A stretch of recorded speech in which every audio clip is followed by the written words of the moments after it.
eu sou o Fábio. Enquanto abre ali, eu vou falar rapidinho a minha história. Nasci em Osasco, queria ser biólogo. Meu pai falou que ia ser pobre, acabei fazendo administração. Me formei na Metodista, depois eu fiz um MBA em logística e cadeia de suprimento na FGV. Atuo na área de administração, com distribuição. Tenho uma empresa que distribui Estadão e a Folha. Tenho também uma startup que desenvolveu um Waze para grandes empresas. E também faço parte da ONG do Consento. E aí, enfim, eu gostaria muito de ser biólogo. Nunca me afastei da área de biologia, acabei virando um ativista. Fiz parte do Greenpeace, participei de diversos protestos, até o último que foi de Belo Monte, onde eu me cansei de ir protestar e a gente nunca ganhar. Todos os protestos que eu fui na minha vida, a gente não teve nenhum protesto que de fato a gente teve alguma vitória. Então, na minha vida, eu vim sofrendo com isso e percebendo que a política ela não nos representava. E em 2013, né, a hora que eu vi toda aquela mobilização de todo mundo, foi a hora que bateu um negócio em mim, porque antes eu achava que as pessoas elas não tinham interesse, elas não queriam mudar. Né? Eu achava que, pelo fato dos protestos ter poucas pessoas, as pessoas não estavam engajadas, não queriam um mundo melhor.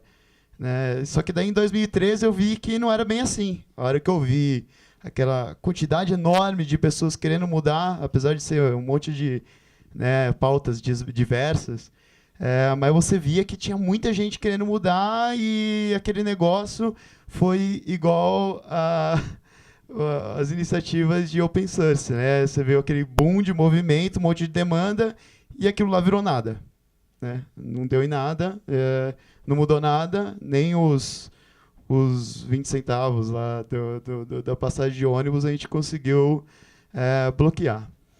E aí, né, participando de grupos políticos, discutindo com muita gente, a gente sempre buscava qual que era a causa raiz desse sistema do governo não conseguir representar a gente. Então, me filiei a partidos, me filiei no PV aos 16 anos, e eu só fui sair do PV para fundar a Rede de Sustentabilidade, que tem no seu estatuto a democracia direta como uma cláusula pétrea do partido. Só que, mesmo assim, ainda falta alguma coisa. Ainda não acontece. Né? E nessa caminhada, a gente partiu para desenvolver um sistema de democracia direta que era exatamente para resolver o problema da falta de representatividade. Porque o que a gente percebia é que a gente faz a reunião, né, convoca-se o partido, a organização, o seu condomínio, né, a gente faz da mesma forma em todos os lugares. A Câmara, o Senado, você convoca lá os senadores, vamos debater a pauta, né, sempre tem um mediador. Esse mediador, normalmente, ele tem muito poder para mediar ali a discussão, porque ele consegue, de alguma maneira, levar a discussão para um lado ou para o outro, né? E isso é um problema para a democracia. O mediador é um problema, ele é um facilitador ali da discussão, mas, ao mesmo tempo, ele também diminui a democracia. E o que a gente via também é que a gente estava discutindo as ideias. Normalmente, as pessoas começavam a discutir sobre o ego da outra, ao invés de discutir a ideia. Né? Fica aquela briga de ego, principalmente na política, que daí na política o cara quer, né, subir o ego dele, mostrar que ele é melhor e não sei o quê, porque ele vai sair candidato, ele quer ganhar votos, então fica aquele negócio terrível, uma briga de espaço ali, é como se fosse a TV, né, brigando por publicidade, para ver quem que vai ser o ator mais famoso ali e vai levar a eleição. Então a gente pensou em desenvolver uma plataforma onde a gente conseguiria discutir as ideias, né, em consenso progressivo, tirando de lado essa parte do personalismo, para a gente não ficar debatendo os egos, ao invés de debater a ideia. Então, a gente foca muito na discussão, no texto, no que está sendo debatido, e não tem tanto foco na pessoa que está propondo, ou a organização, etc. Ele funciona de uma maneira bem simples. Você entra lá, ele é separado por localidades, então a gente tem os países, Brasil, aí tem todos os estados, por exemplo, São Paulo, e tem todas as cidades. Então você pode debater ele no âmbito municipal, né, coisas do município, coisas do estado e também coisas do país.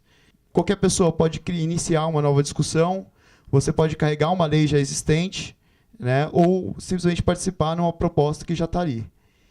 A grande diferença, existem diversas iniciativas de democracia direta, só que a maioria delas, elas focam simplesmente numa cadeia empurrada. O que eu quero dizer com uma cadeia empurrada? É uma cadeia onde eu venho com a discussão e aí eu coloco para vocês dizer para mim, normalmente, sim ou não. Você concorda ou discorda disso? E o conceito ele vem com uma outra proposta. Não é essa a nossa proposta. Nossa proposta é o quê? É você vir com uma ideia, com um texto, uma proposta de lei, qualquer coisa, você coloca lá para a população participar, e aí ele vai quebrar o seu texto por parágrafo, que é basicamente o que a gente faz na Câmara, no Senado, nas nossas assembleias legislativas. Ele quebra esse texto por parágrafo, você vai votar nos parágrafos, você pode propor uma alteração para esse parágrafo, e aí ele tem um algoritmo, né, que vai definir qual dos parágrafos que estão aqui em sugestão, né, vai estar vindo para o texto que está em consenso. Então, conforme as pessoas vão participando, ela pode propor uma alteração para esse parágrafo, aí as pessoas vão votando lá, a hora que ele preenche esses pré-requisitos do algoritmo, ele substitui o parágrafo. Aí a gente tem assim diversos problemas dentro do conceito que a gente fica pensando e debatendo com a comunidade. Um problema óbvio é o próprio algoritmo, né? Atualmente ele funciona desta maneira, que é por parágrafo, tá? Esse algoritmo ele funciona por parágrafo. Então ele faz uma pergunta: quantas pessoas votaram? Aí tem 50%, atualmente ele está configurado com 50%. Ou seja, teve 50% daquela comunidade, por exemplo, da cidade de São Paulo, votou naquela proposta? Se sim, ele vai para a segunda pergunta: quantas pessoas votaram sim? Né? E aí ele também está configurado 50% atualmente. E aí, se ele preenche os dois pré-req, ele considera que está em consenso, então ele troca ali o texto e vai organizando o texto automaticamente. A ideia é que esse algoritmo ele seja configurado pela própria comunidade. Porque não tem como a gente querer ter um algoritmo de consenso que vá funcionar em qualquer tipo de discussão. Então, existe uma grande necessidade de a gente trocar um algoritmo fixo do sistema para um algoritmo que a própria sociedade decida como é que vai funcionar isso. A questão do banco de dados, por exemplo, que o nosso amigo tinha conversado, eu vejo que no futuro a gente tem uma extrema necessidade de trabalhar com um banco de dados parecido com o torrent, parecido com o blockchain. Porque os dados, o maior problema, por exemplo, do consento, você pensa, poxa, como é que está lá? Atualmente está em PostgreSQL, né? Está em PostgreSQL e está no nosso server. Ou seja, e a gente, nós os engenheiros ali do consento, a gente tem acesso mestre no banco de dados, e isso é ruim. Isso é ruim para a democracia, porque, teoricamente, ninguém poderia ter esse acesso. Né? Porque como é que eu vou fazer? Eu posso entrar lá e alterar? É basicamente muito parecido com o TSE. O TSE, hoje em dia, na eleição, você não tem auditoria pública, você não pode fazer uma auditoria da eleição e você não pode ver as provas. E eles têm todo acesso ao banco de dados. Ou seja, qual que é a confiabilidade nisso? Né? Não sei. Né? Então, no conceito, a gente visa para frente migrar para um banco de dados que seja tipo um torrent, um blockchain. Por quê? Porque daí o banco de dados, os dados, eles não vão ficar salvos apenas no nosso servidor. E eu não vou mais ter o acesso como um mestre para poder sair alterando todo o banco de dados.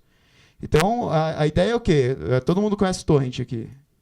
Então, beleza. Então, a ideia é exatamente essa, que o banco de dados ele fica espalhado pela rede em diversos computadores, que daí eles mesmos fazem a auditoria desses dados para ver se não tem ali alguma entidade ali na rede tentando alterar os dados. Então, é um sistema autossustentável. Então, eu acho que esse é o caminho do futuro. E todos os bancos de dados do governo, eles deveriam ser dessa maneira. que é uma maneira onde o governo não pode ir lá e mudar os dados, as estatísticas, para provar qualquer tese que ele queira inventar, né, ou bancar uma medida que não faz o menor sentido. E isso hoje em dia pode acontecer. Complexo, né? Porque você vai ter que fazer um sistema distribuído para buscar os bancos de dados, né? Blockchain. Vai lá, Pedro. Vai lá.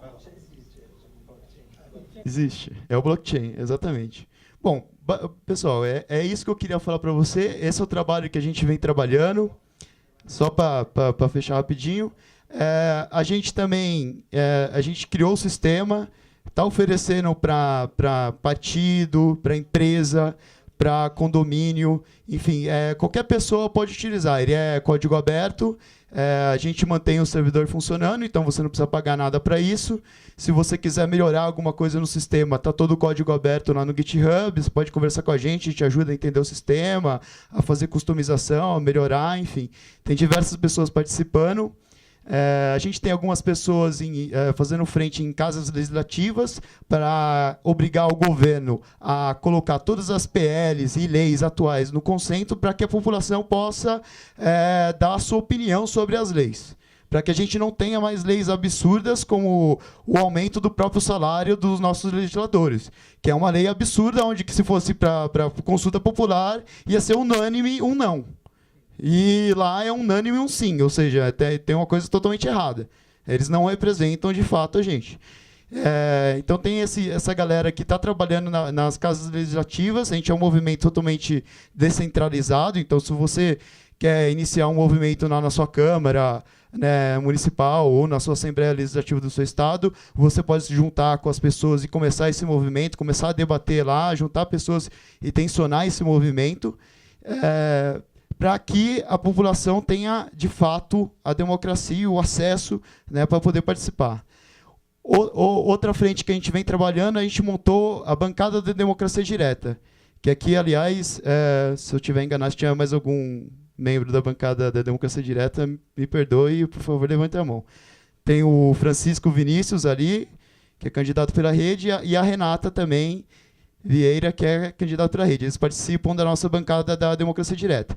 A gente tem diversos partidos, a gente está fazendo um conglomerado de pessoas. A ideia é formar frentes parlamentares dentro das casas legislativas para que, quando a população participar ali no consento, a gente tenha uma frente lá nas casas legislativas para levar a nossa demanda. Porque não adianta nada também a gente fazer todo um movimento, um monte de gente na rua, um monte de gente debatendo, e isso nunca chegar no governo.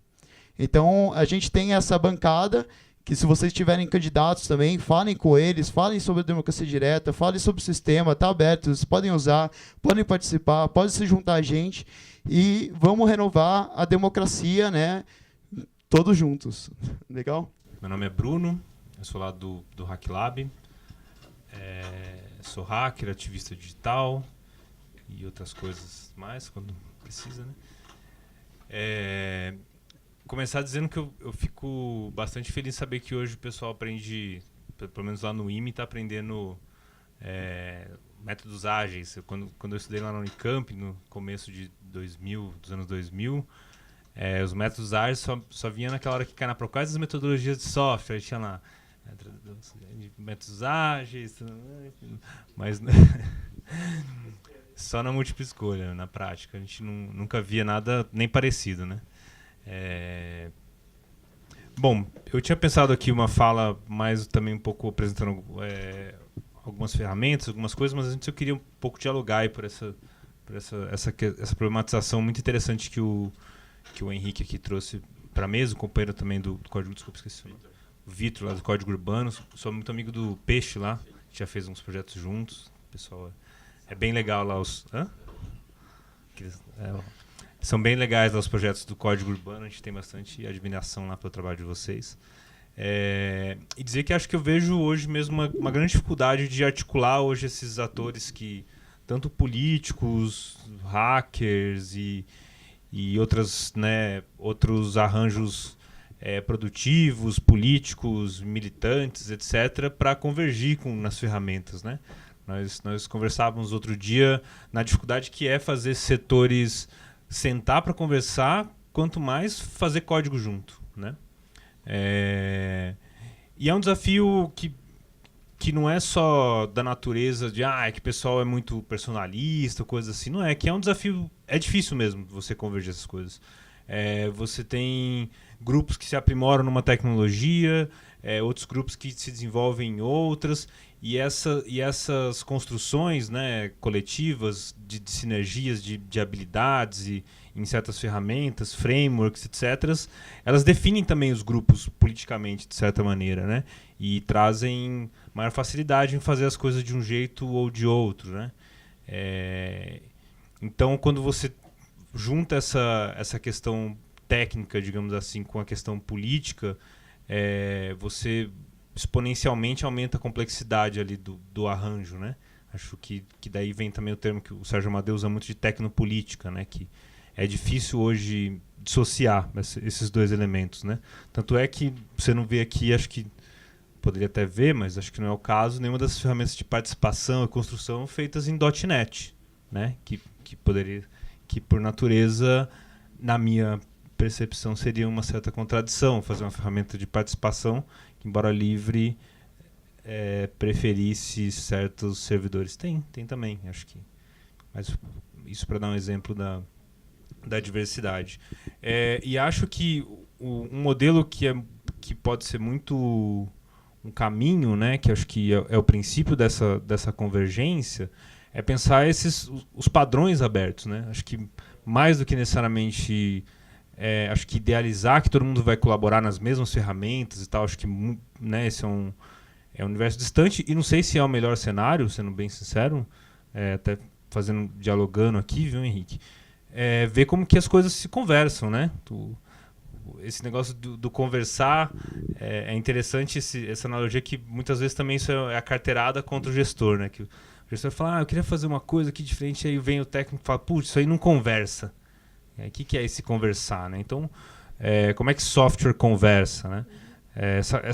Essa conversa, essa integração, nada mais é do que você ter protocolos abertos, né? Com APIs, com interfaces aí bem documentadas, de forma que você consiga fazer com que a informação né, passe de um software para o outro, que você tenha um outro software que dialogue, consiga construir coisas em cima, ou que você, por exemplo, pegue um software que inicialmente foi feito para consulta de um jeito e você use ele, digamos assim, por debaixo dos panos com uma outra cara, né, com outro propósito, um outro objetivo que você tem. Então, acho muito oportuna essa discussão, que acho que é o momento mesmo. A gente já tem um acúmulo de anos em várias ferramentas aí de participação e outras que se relacionam direto ou indiretamente.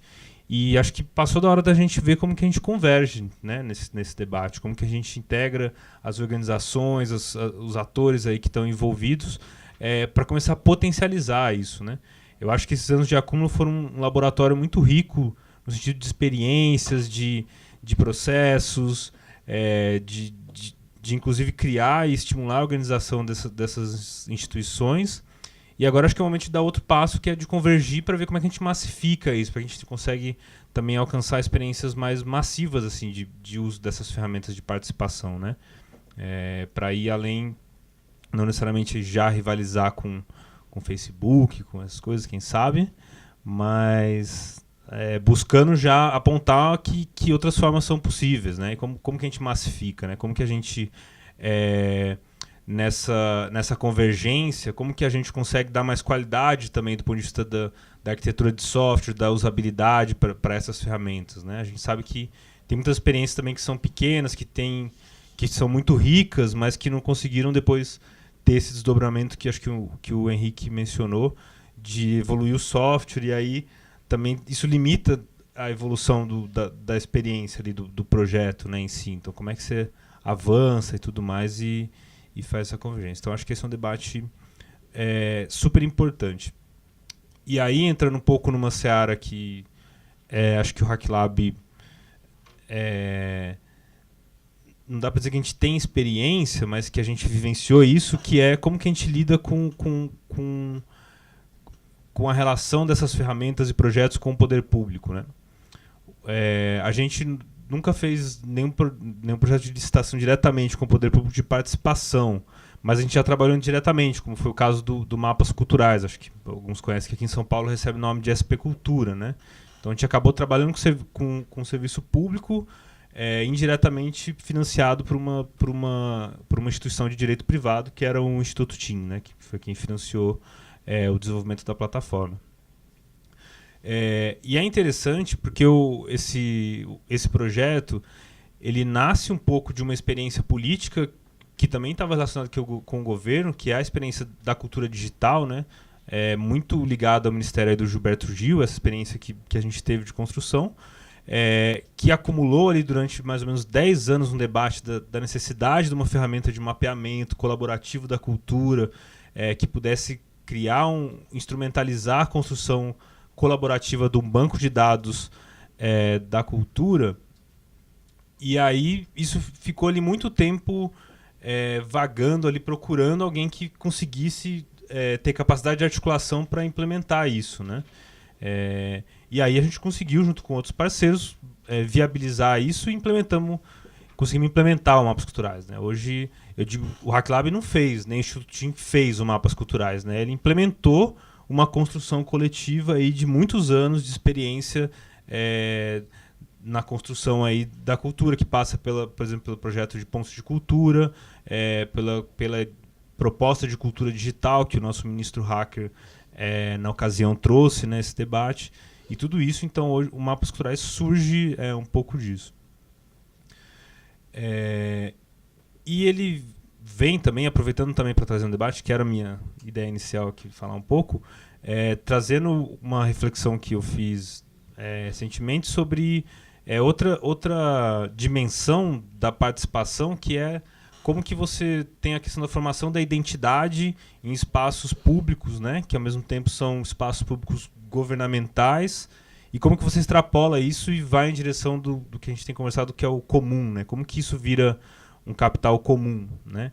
Então, o Mapas Culturais permeou muito forte essa ideia de que você pudesse colaborativamente ir lá e dizer qual que é o seu grupo de teatro, a sua banda, se definir como agente cultural, e ao mesmo tempo o poder público também fazer isso com seus agentes culturais e com seus espaços, etc., né? Então, esse foi o caminho que a gente traçou um pouco nisso, né?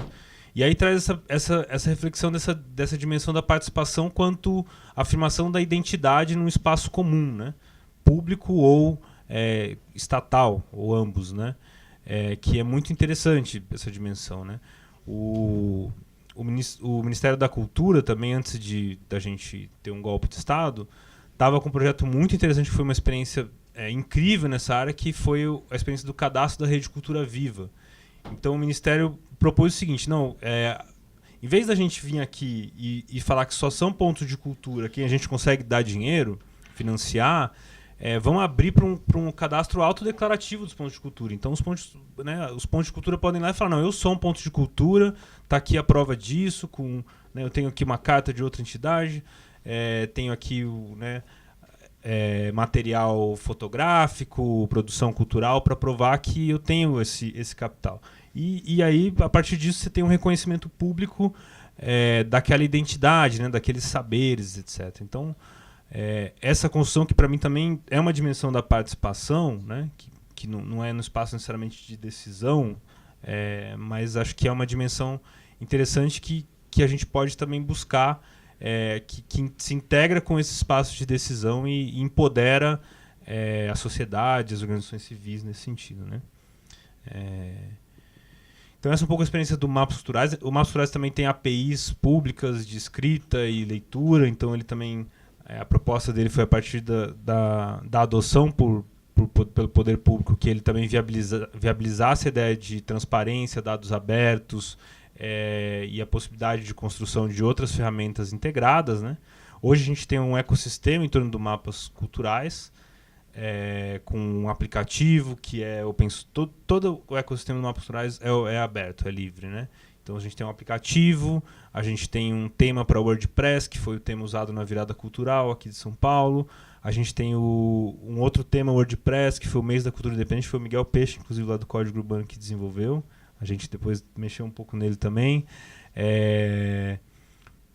Enfim, temos vários outros projetos no entorno que inclusive a gente tenta estimular para que outras organizações, outras empresas se apropriem desse arranjo e consigam também construir um arranjo econômico que vai além do Hack Lab em torno do Mapas Culturais. A gente brinca que a gente quer concorrente no Mapas Culturais. E isso enriquece a experiência, né? A concorrência, nesse caso, ela é virtuosa, no sentido em que mais atores se apropriando dessa tecnologia ajudam a desenvolver o projeto e ajudam a criar oportunidades na área, né? No sentido em que o Mapas Culturais pode ser uma plataforma pública, comum da cultura, né? E o próximo passo para isso é a gente jogar esse banco de dados no blockchain, que é o sonho que a gente tem, né? De ter todo o banco de dados da cultura como um bem comum, que nenhum governo, nenhuma organização, entidade pode desligar a chave do servidor, né? Porque a gente tem isso distribuído no blockchain, toda a informação, toda a memória da cultura de um tempo, toda a identidade dos agentes culturais, né? Coletivos, individuais, públicos e privados, está na nuvem, está no blockchain. Isso seria o conceito que a gente quer chegar. E por último, agradecer aí à Oficina Municipal por criar esse espaço, ao André também. Acho que esse é um espaço importantíssimo para a gente buscar essa convergência, né?